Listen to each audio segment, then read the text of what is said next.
Hi, thanks very much for taking the time to check out my very short presentation.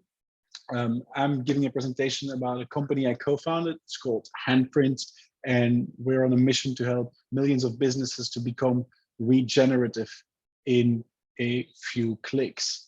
So just about me, I'm, as I said, the co-founder of an organization called Handprint, but I'm also an assistant professor of strategic management at the Lee Kuan Yew School of Business in Singapore. And I've also founded a non-profit organization that works in the area of reforestation.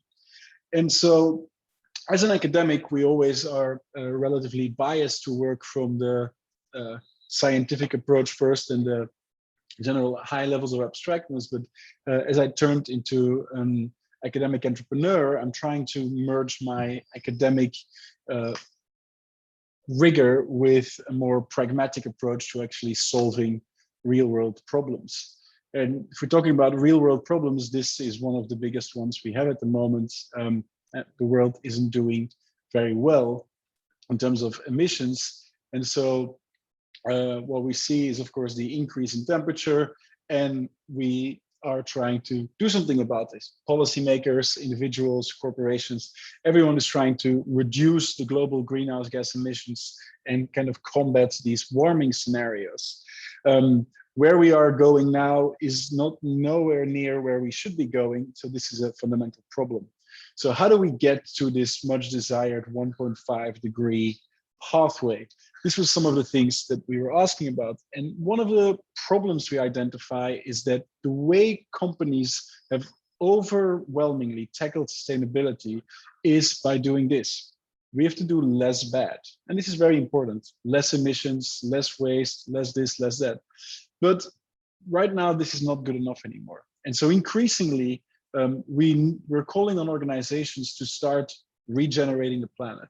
Start to actively do good. And so rather than only reducing your footprint, we're also focusing on growing your handprint. But if growing your handprint becomes a goal, then the question becomes, what is the goal? Like, how do we assign a handprint or a regenerative responsibility to different organizations? And the typical way in which people would do this is by looking at the environmental footprint. Now, we think this is a bad idea. And so we have been working on a new method, a new approach to attribute responsibility to organizations that is not related to their environmental footprint. So how did we go about this? Well, we started by looking at the data from the Climate Action Tracker, which explain where we are currently in terms of global CO2 emissions post-COVID. This is the world we live in today. So this is it gives you an idea about the number of gigatons of CO2 that are being put into the atmosphere, which is obviously still very high. And then where we should be getting if we look at a 1.5 degree consistent scenario. And there are high, median, and low targets which relate to the certainty we have in terms of reaching that goal. I think the median goal stands for 1 in 2% chance that we will meet the goal. So 1 in 2, so only 50%. The low is more ambitious. I think that is 66%. Not entirely sure yet because somehow this information is not available. But so what we've been doing is thinking about, okay, what if we distribute this gap between where we are now and where we should be getting? What if we distribute this across all organizations in the world, across based on something else than their environmental footprint? And so the method we are proposing is to link the regenerative gap, which is this number here, or this number, depending on how we calculate it, to the salaries that companies are paying their employees in specific countries. Now, the reason we go for salaries is because eventually all production comes down to end consumption. All production is created with a view to get to end consumption.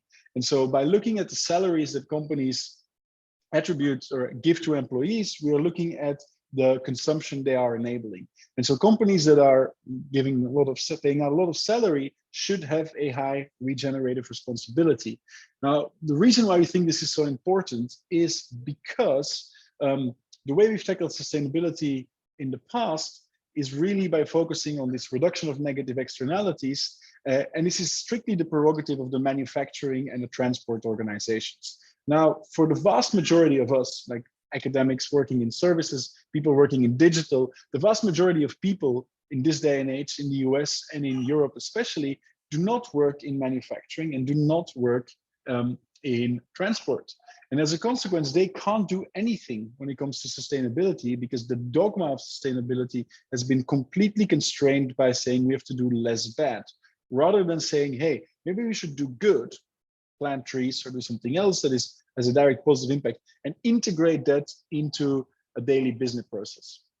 So that is what our approach is. We are soon going to be publishing this approach online in an open science way, in the hope that people will contribute to this. So if you're interested, check out handprint.tech and you'll find more news about this very shortly.